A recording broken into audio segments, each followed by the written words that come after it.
All right, everybody. I'm Jeff Macolino here with FL Teams, and I am very thrilled to be coming with you with the head football coach of the University of South Florida, Alex Golesh. Coach, how are you today?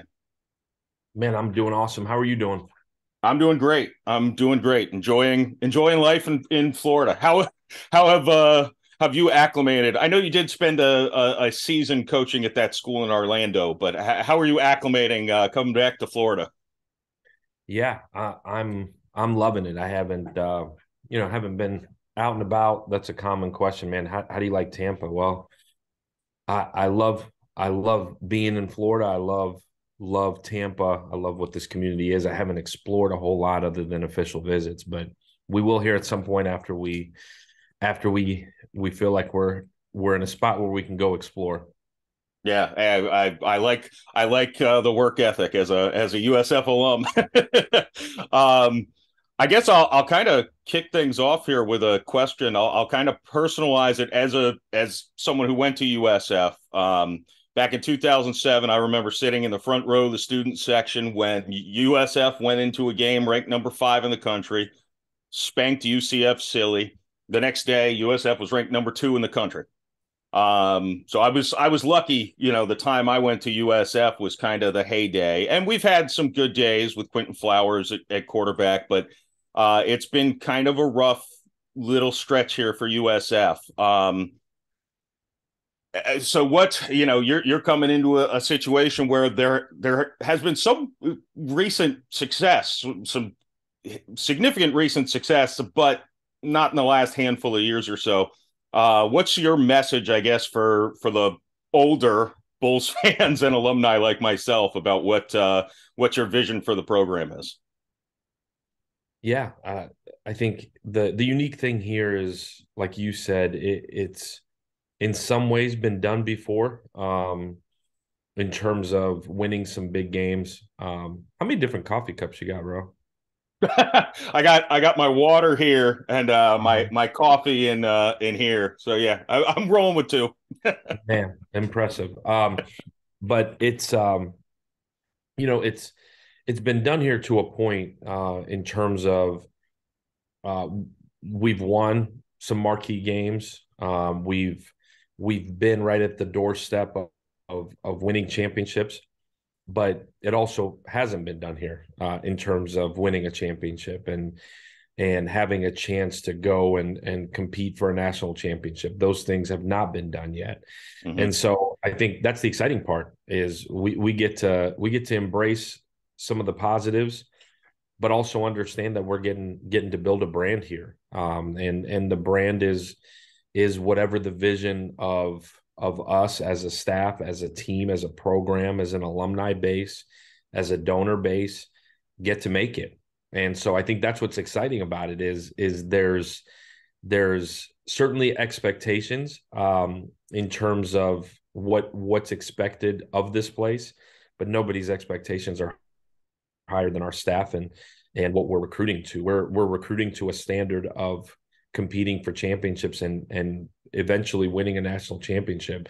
But it takes a monumental effort, and that's why I'm here. That's why I decided to take this job, is because of the opportunity to go paint it however we want to paint it, and that's one of a blue collar approach and a work ethic that's unmatched by the entirety of our staff. And at the end of the day, we got to recruit at a high clip. We got to put a brand out there on that football field that you get to be proud of. And so, I'm excited to be a part of that.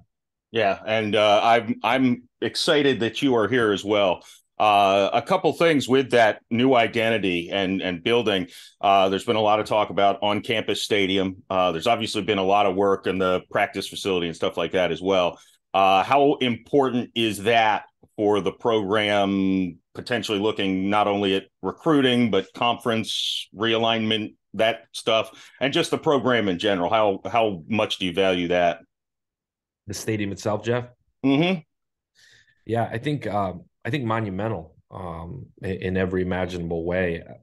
There's a lot of reasons why you want that stadium here on campus, but the main one being because that's what college football is. You know, if you're a college football purist and enjoy the pageantry that goes with it, part of having a stadium on campus is the student body waking up on a Saturday morning and doing whatever a student body would do. I imagine you would have probably partaken in some activities before the game and uh, to get yourself ready mentally and emotionally, and you walk to the game and you have a blast. That's what college football is. It's an alumni base coming back to campus on 6 or 7 Saturdays and getting with their friends and buddies and other alums and you know the tailgating and the pageantry that comes with that is monumental. You know, there's as I've been here for 5 months and 8 days now, it's what you keep hearing over and over again is the support is real. There's a lot of support for football here and certainly for athletics in this Bay Area. Like how cool of a sports town is this, man? Like it's incredible. So, but you keep hearing the same thing. There's people that live in South Tampa. You're in St. Pete, right? Like Yes. people in St. Pete that haven't been back to campus in 10 years. Just haven't had a reason to. They have season tickets. They go to every game, but haven't been on campus for whatever reason. Well, take a golf cart ride around this campus. It's incredible. It's Mm-hmm. beautiful. You know, like what's been done, what they've built. There's a reason why there's whatever 52,000 students here, and this is a top 45 public school in the country now. Like, holy smokes, you got that's what's been built right here in Tampa. So, but you got to get these people back on campus. That's the vibe that you're trying to create and the game day atmosphere that you're trying to create to ultimately, one, pay back to the people that come to these games, but two, to create an atmosphere that you can recruit to. And so there's no more hoping, there's no more envisioning. It's the stadium's coming. There's no more hoping in terms of winning games. We're going to win football games here, and we're going to do it as fast as we can. So I think it all goes hand in hand. You got to have the stadium to be able to take the next step as a program. We're 26 years into the program. That's naturally the next step. And I think it could be monumental in every way. And I don't know that the stadium is more important than our NIL initiative or more important than recruiting or more important than anything else. I think they're all equally as important. It all goes to building a championship caliber program. And you've got everything right here to go win a national title. And whether we talk about it or we actually go do it is up to us, you know, in every way. Yeah, and you have a history of going in and really rejuvenating offenses. I mean, it's clear as day what you've done at Tennessee, but also what you've done before that. So there's a lot of hope.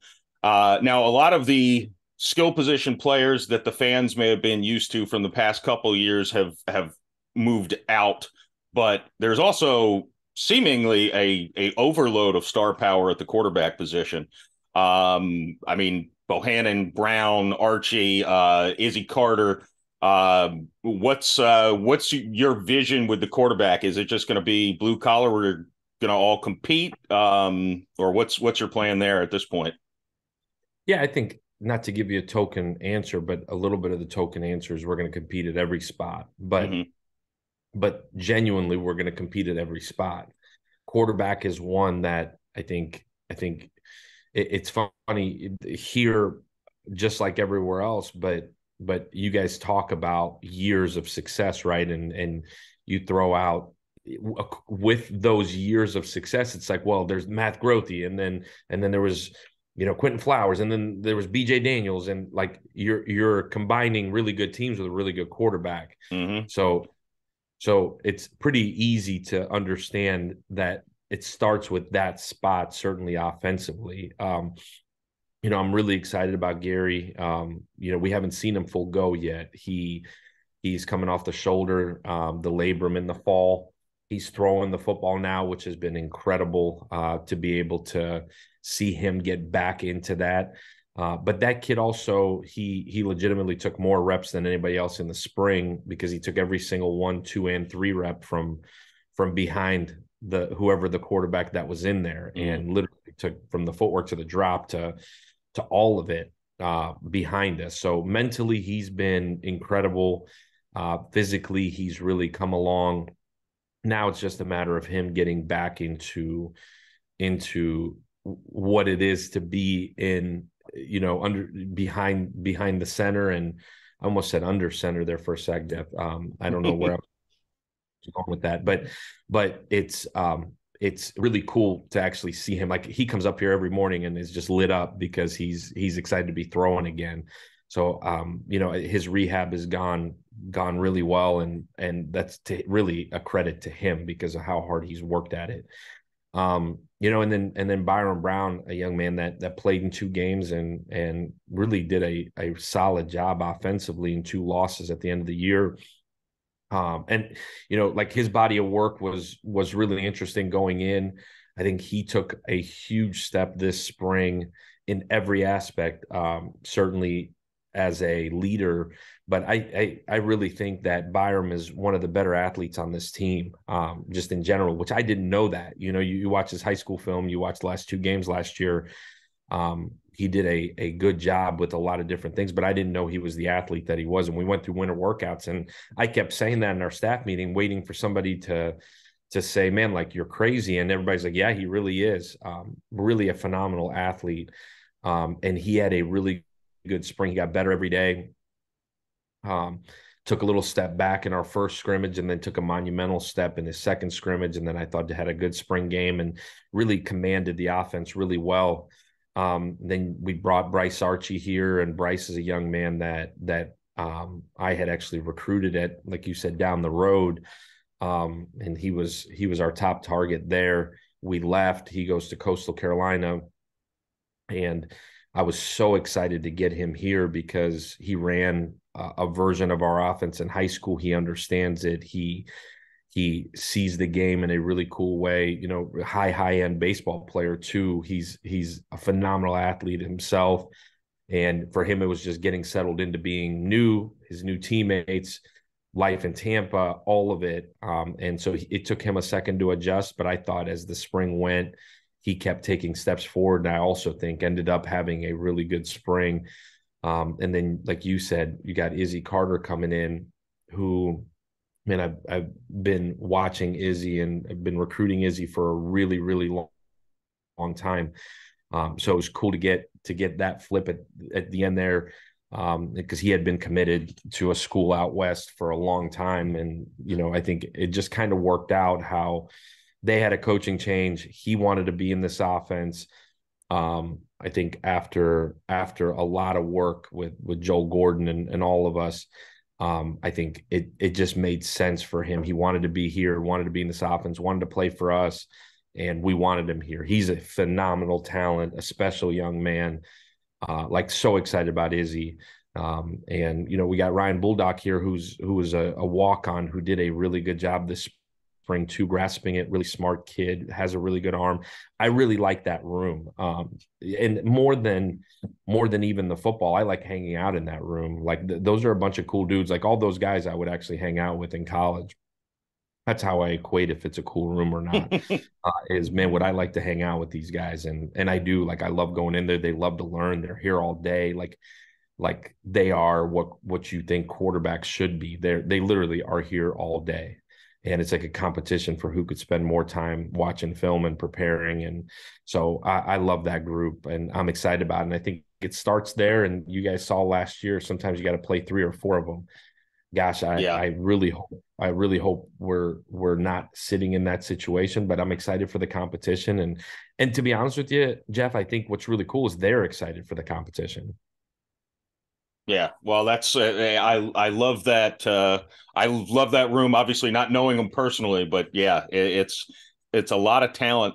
And what for people who didn't, I guess somehow hadn't watched Tennessee over the past, to see your offense, what would you tell the fans? What's the obviously you kind of hinted there's no under center, but what is the most fun part of the offense that the fans should expect? And kind of a flip question too is how do you pitch this to recruits too, as far as, is it production, is it just a tempo? What's your biggest kind of driver there with offense? Um, yeah. So we actually have gotten under center, by the way. We did get under center last year, which I think is just kind of part of our growth as an offense. We felt like that would help us in some ways, and it did certainly a year ago. But yeah, the offense is it's certainly fun, and it's adjusted every year as we've certainly gone from one place to another, but as we've been dealt certain hands from a personnel standpoint, just like any other offense, you adjust to your personnel, and the entire goal is to get the ball to your playmakers and create one-on-one matchups, both in the run game and certainly the pass game. So it's not super hard to sell in terms of there's evidence at really three different places in a similar system. Obviously, like I said, grown in every way, but in terms of draft picks at all sorts of spots, certainly last year has helped the cause with getting two wideouts drafted and a quarterback drafted and an offensive lineman in the first round, and you kind of killed all the birds with one stone in a year. But the year before, with Bayless, who was our slot before Jalen Hyatt, getting drafted in early there, and going back to the place down the road. My 1 year at the place down the street, we had two receivers drafted. So like there's evidence that it's productive. There's evidence that you get to play really fast in a bunch of space, and it's certainly fun. It's a fun style of offense for the kids. And so there's it. I don't know that it sells itself. I don't think anything sells itself anymore, but it's certainly easy to sell to young guys, and especially as like you said, the success at Tennessee really put it on a national stage. But we've had so many high school coaches come through here, and certainly the previous place I was at, that now they're starting to sell it because the kids are playing in it. Izzy Carter is a good example. Bryce Archie is a good example. They played in a similar style of offense to now when you start talking transfer portal and guys having opportunities to take a second look, and as they know what's actually important to them now, they're able to pick it now a little bit easier. Yeah. Well, Coach, I am extremely grateful. We are all at FL Teams extremely grateful for your time. I know you've got a lot of stuff that blue collar program isn't going to build itself by you sitting on Zoom meetings. But Coach, I'm honored to speak with you. I am super excited to see the Bulls play in 2023 and beyond. So thank you again so much for your time today. Well, thanks for having me. I appreciate it, man. Love all the Bull stuff in the background. Yeah. Not a huge fan of the Rays pennant, but they are hot right now. There's a lot of people on the bandwagon. So I've seen a lot of Rays hats around this office, which none of these guys have been to a game. So we'll really, really fascinating. But they got the series last week, and luckily there's another one. So we'll see what happens. Yeah, we'll see. 4-game series coming up. But hey, go Bulls. And I will I again, thanks so much for joining us here at FL Teams. I appreciate it. Go Bulls, man. We'll see you guys.